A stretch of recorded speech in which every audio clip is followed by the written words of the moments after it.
जी जब भगवान नारायण राम बने तो लक्ष्मी माता बनी जानकी। भगवान नारायण जब कृष्ण बने तो माता लक्ष्मी बनी रुक्मिणी। तो फिर ये राधा जी कौन है?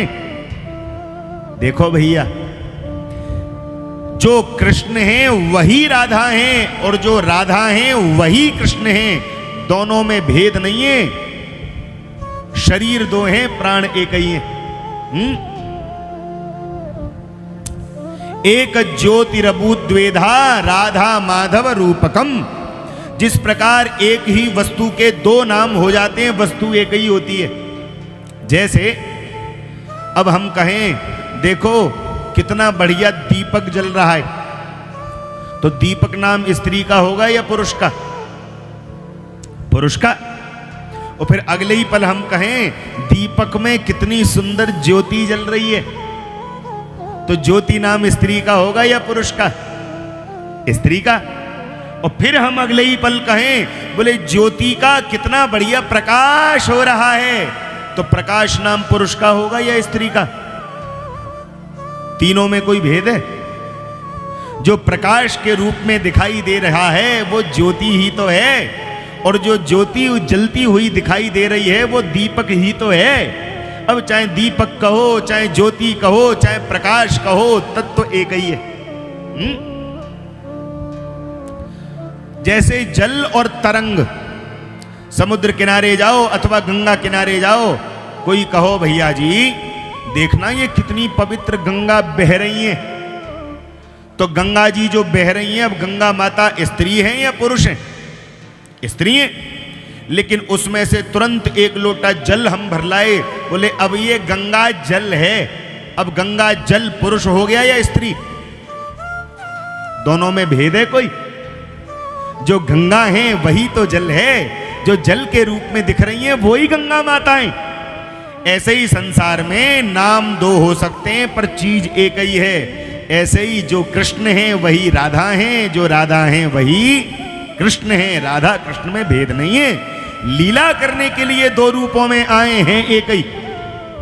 अच्छा, हम आपसे एक बात पूछें, अपने घरों में शीशा सब लोग देखते हैं नहीं? जब हम लोग शीशा देखते हैं तो शीशा देखते समय दो हो जाते हैं या नहीं? एक तो असली खड़े ही होते हैं, फिर दूसरे शीशे में दिख रहे होते हैं। अब हम अपने आप से ही पूछें, हम एक हैं या दो हैं? एक ही हैं। लेकिन शीशे में हमारा, बोले शीशे में जो दिख रहा है वो हमारा प्रतिबिंब है, वो हमारी परछाई है, वो हमारी आकृति है। तो ऐसे ही किशोरी जी कहां से आई? बोले एक दिन कन्हैया देख रहे थे शीशा, सो कन्हैया ने अपने आप को देखा, बोले हम तो बहुत सुंदर हैं। अरे हमारा मन होता है हम अपने आप से ही लीला करें, अपने आप के संग ही क्रीड़ा करें। तो भगवान का जो प्रतिबिंब दर्पण में दिखाई दे रहा था, वो दर्पण में से प्रतिबिंब बाहर निकल के आया और स्वयं किशोरी जी बन गया। बोलो राधा रानी सरकार की। अथवा बोले भैया कृष्ण है भगवान, और कृष्ण की भी जो भगवान है उन्हीं का नाम है राधा। आपको मालूम है संसार में हर वस्तु का कोई ना कोई आधार होता है। आधार माने जिस पर वो टिका हुआ होता है। अब देखो हम लोग इस तख्त पर बैठे हैं, अब हमारा आधार क्या है? ये चौकी रखी है पृथ्वी पर, तो इस चौकी का आधार क्या है? पृथ्वी। बोले पृथ्वी कहाँ है? बोले पृथ्वी पड़ी है जल पर, तो पृथ्वी का आधार क्या है? जल। जल का आधार क्या है? बोले अग्नि। अग्नि का आधार क्या है? बोले वायु। वायु का आधार क्या है? बोले आकाश। ऐसे ही संसार में किसी ना किसी वस्तु का कोई ना कोई आधार होता है।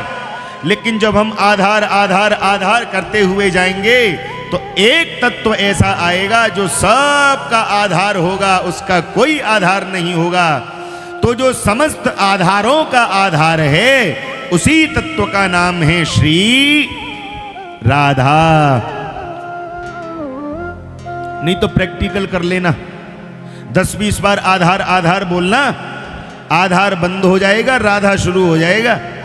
हाँ, नहीं तो बोल के देख लो, आधार आधार आधार आधार आधार आधार आधार आधार आधार आधार आधार आधार आधार आधार आधार हैं, सकल जगत आधार वही तो है श्री राधा। और एक बात बोलूं,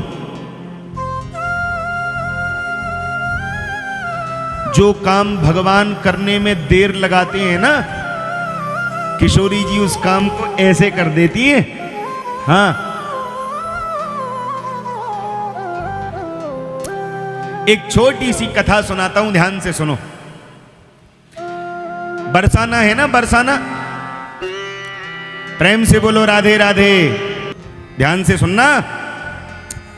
हमारे बरसाने में एक बंगाल के बाबा आए, वैराग्य हो गया घर से, और घर से वैराग्य हो गया तो बरसा, देखो बड़ी मार्मिक कथा है, बड़े ध्यान से सुनना। तो भैया जो बंगाल का खान पान है बढ़िया, बहुत बढ़िया, जरूरी है, प्रेम से बोलो राधे राधे। हाँ, तो ध्यान से सुनो, बंगाल का असली भोजन क्या है? चावल। माँ, जैसे हमारे यहाँ, खैर आजकल तो सब चीज सब जगह मिलती है, अब समय वो नहीं है पुराने वाला, लेकिन फिर भी जिस प्रकार हमारे यहाँ का प्राचीन भोजन है गेहूं, अनाज, आटा, हम लोग रोटी खाने वाले लोग हैं। इधर चले जाओ बंगाल, बिहार, छत्तीसगढ़, इस तरफ ज्यादातर चलता है चावल, वहां के लोग रोटी नहीं खाते। अब भैया जो जहां का होता है वहां का शरीर वहीं के भोजन को स्वीकार कर चुका होता है। अब बंगाल वाले जो बाबा थे वो बरसाने में आ गए, वैराग्य हो गया, बड़े संकोची स्वभाव के। आज जैसा समय नहीं था, बहुत पुरानी सच्ची घटनाएं। अब बाबा बेचारे संकोची 2-3 दिन तक तो ऐसे ही रहे, जब ज्यादा भूख लगे तो कहीं पूड़ी बट रही हो पूड़ी खा लें, पराठे बट रहे हो पराठे खा लें, रोटी बट रही हो रोटी, चावल का तो कोई मतलब ही नहीं। धीरे धीरे धीरे धीरे बाबा अस्वस्थ होने लगे, बीमार पड़ गए। और जब बीमार पड़ गए तो एक दिन बरसाने में ही, बरसाने की परिक्रमा में गिर पड़े थे। किसी भले आदमी को दया आ गई और बोला, बाबा आप इतने दिनों से यहां पड़े हो और ऐसे हाथ पकड़ के देखा, आप तो बहुत बीमार हो, दवाई क्यों नहीं लेते? किसी वैद्य जी के पास में जाओ। बाबा बोले, भैया अब दवाई बिना पैसे के तो आएगी नहीं, और हम पे कुछ है नहीं। बड़ा भला आदमी था। उस समय में उसने 5 रुपए बाबा को दिए। उस समय के 5, आज के कम से कम 500 लोग, और कहो ज्यादा ही हैं। अब 5 रुपए लेकर के बाबा वैद्य जी के पास गए। वैद्य जी भी बड़े कुशल, तो वैद्य जी ने नब्ज नाड़ी देखी, सब चेकअप किया, और चेकअप करके बोले, बाबा कहां गए हो? बोले, जी बंगाल का हूं। यहां कब से रह रहे हो? बोले, लगभग 6-7 वर्ष हो गए। चावल कब से नहीं खाएं? बोले, जब से बरसाने में आया हूं तब से ही नहीं खाएं। बोले, बाबा तुम्हारा ये जो शरीर है ये गेहूं के आटे का नहीं, ये तो चावलों का शरीर है। अगर जिंदा रहना चाहते हो, प्राण बचाना चाहते हो, तो अपने देश लौट जाओ और वहीं रहो, वहीं राधा रानी का भजन करो। अगर यहां थोड़े दिन रहे तो प्राण निकल जाएंगे। लो ये 5 रुपए अपने पास ही रखो, मैं कुछ दवाइयां दे देता हूं, ले जाओ, इनको खा लेना, स्वस्थ हो जाओगे, लेकिन ज्यादा दिन स्वस्थ रहोगे नहीं, थोड़े दिन की दवाई है, फिर अपने यहां जाने की व्यवस्था बना लो। बाबा टूट गए। उस समय भीड़ नहीं होती थी बरसाने में, पैदल पैदल पैदल पैदल बाबा ऊपर बरसाने में श्री जी के पास पहुंच गए। खाली मंदिर, 2-4 लोग थे, सो किशोरी जी के सामने ही बैठकर जो बाबा रोने लगे। बाबा बोले, हे किशोरी जी, वो वैद्य जी यूं कह रहे कि तुम अपने राज्य को लौट जाओ, अपने देश को लौट जाओ। अब आप ही बताओ, अगर मैं अपने देश को लौट जाऊंगा तो मेरी बदनामी ना होगी। बन गए बाबा, है गए बाबा, बन गए सन्यासी, है गो वैराग्य। और एक बात कहूं श्री जी, मोकू बदनामी को कोई डर ना है। लोग नाम बढ़ाई करें, बदनामी करें, सच्ची बात तो ये मैं तुम्हें छोड़ना ना चाहूं। सही बात तो ये कि मैं तुम्हारे बरसाने को त्याग ना करना चाहूं। और सुनो लाडली जी, अब तो चाहे मैं बरसाने में प्राण त्याग दूं, लेकिन मैं तुम्हें छोड़ कर जाऊंगा नहीं। तुम्हें छोड़ करके, बरसाने को छोड़ करके मैं जाऊंगा नहीं। ऐसे रोते रोते बाबा अपनी बात किशोरी जी से कर रहे थे कि मंदिर बंद करने का समय हो गया। पुजारी जी आए, आकर के बोले भैया चलो मंदिर खाली करो, चलो भाई पट बंद करने, सब लोग बाहर निकलो। भीड़ तो होती नहीं थी, 2-4 लोग थे, बाहर निकल गए। अब बाबा वृद्ध तो थे ही, धीरे धीरे धीरे धीरे धीरे धीरे सीढ़ियों पे से उतर रहे, अकेले बचे हैं, कोई नहीं है। और जैसे ही नीचे उतर रहे हैं, नेत्रों में आंसू हैं, सोई एक छोटी सी कन्या सीढ़ियों पे मिल गई। बाबा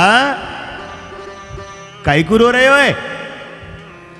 बाबा देख के बोले लाली, मैं अपने कर्मन को रो रहे हूं, मेरो भाग्य बढ़िया ना है, मेरो कर्म अच्छो ना है लाली। बोले बाबा मुझे बता तो सही, क्यों परेशान है? बोले ना है लाली, तू जा बिटिया, कोई बात ना है, जा। बोला बाबा तो चावल चाहिए, तू चावलन के लिए रो रहे? जैसे ही वह लाली ने कही चावल चाहिए, बाबा का तो रोम रोम खड़ा हो गया। अरे लाली तो कैसे मालूम है मुझे चावल चाहिए? बोले ना ना बाबा, वो देखने में तू बंगाली सो लग रहे हो है ना मोकू, तो मैंने अंदाजो लगा लियो कि तो चावल चाहिए होंगे। सोई बाबा ने सारी बात बता दी। इतने दिना मोई बरसाने में है गए, अन्न खाए रहे हूं, चावल ना खाएं, वैद्य जी कह रहे बीमार, सब बात बता दी। किशोरी जी बोली कोई बात नहीं, सुन बाबा देख, वो जो नीली किवाड़ वारो घर दिख रहे हो है ना, वही महल की ऊंचाई से एक घर दिखाया। वो जो नीली किवाड़ वारो घर है ना, मेरे अम्मा बाबा रहमे वा घर में। जा मेरे अम्मा बाबा ते जाके कहियो कि तुम्हारी लाली ने भेजो, चावल भी मिल जाएंगे, सब व्यवस्था है जाएगी तेरी, जा। अब रात्रि के 10 साढ़े 10 बज रहे थे। बाबा आए, बाबा ने दरवाजा खटखटाया तो अंदर से एक बूढ़ी अम्मा निकल के आई। हाँ बाबा बोलो। बोले मैया तुम्हारो नाम ये है? बोले हाँ यही नाम है। तुम्हारे स्वामी जी को नाम यही है? बोले हाँ स्वामी जी को भी यही नाम है। बोले मैया तुम्हारी लाली मिली मोए महलन पे, और तुम्हारी लाली कह रही कि मोकू चावल चाहिए, तो मेरे मैया बाबा या घर में रहे में, वह घर पे चले जाओ, चावल मिल जाएंगे। आपकी लाली मिली, यो कह रही मेरो ही घर है, मेरे अम्मा बाबा रहे में। इतना सुनते ही तो वो बूढ़ी अम्मा जो दहाड़ मार कर रोई, चीखें मार मार कर रोने लगी। अंदर जो उनके स्वामी जी लेटे हुए थे दौड़ करके आए, हे भगवान कहा भयो? अरे कहा भयो, काई को रो रही है? बोले ये बाबा जी कहा कह रहे हैं, किनकी सुनो, ये बाबा जी कहा कह रहे हैं, नेक्स्ट सुनो। सो बाबा जी ने सब बात बताई। बोले तुम्हारी लाली मिली, यूं कह रही मेरे अम्मा बाबा रहे में, चावलन की व्यवस्था है जाएगी, जाओ चावल ले। सो भैया वो तो बाबा जी भी दहाड़ मार के रोने लगे। अम्मा के पति वो भी, अब अम्मा भी रोवे, बाबा भी रोवे, और बाहर खड़े महात्मा जी सोचे हे भगवान मैंने कछु गलत कह दी, मैंने कछु गलत बोल दी, काहे को रो रहे हैं दोनों। और जब बहुत देर रो लिए और दोनों शांत भये, सुनो बाबा ने पूछी कहा भयो? तो शांत है कि दोनों बोले बाबा तो को कहा बता में, हमारे ब्याह 45 वर्ष है गए। कितने वर्ष है गए? 45। और इन 45 वर्षन में हमारे कोई संतान ना है भाई। और जब हमारी कोई संतान ना है भाई, तो हमने अपने मन में स्वीकार कर लियो अब हमें संतान चाहिए भी नहीं। ये जो बरसाने में बैठी है ना किशोरी जी, अब तो यही हमारी बेटी है, अब तो यही हमारी पुत्री है। तो बोले रोए काहे को? बोले बाबा अभी ना है समझो, अरे आज आंसू यामारे आए गए, अब तक तो हम उन्हें अपनी बेटी मानते, पर आज उन्होंने भी कह दी कि हमारे अम्मा बाबा वहाँ घर मेरे में, आज उन्होंने भी हमको अपनो अम्मा बाबा स्वीकार कर लियो, आज उन्होंने हमको अपनो माता पिता स्वीकार कर लियो। बाबा ये हमारे आंख भरे आई, ये हमारे हृदय भरे आयो। ऐसी हमारी किशोरी जी हैं भैया, जो सब पर कृपा बरसाने वाली हैं। अरे उनका तो नाम ही है बरसाने वाली, जो खूब कृपा बरसाती हैं। ऐसी हमारी किशोरी जी। अब आओ एक बार किशोरी जी के चरणों में प्रणाम कर लें, फिर आगे की कथा सुनेंगे।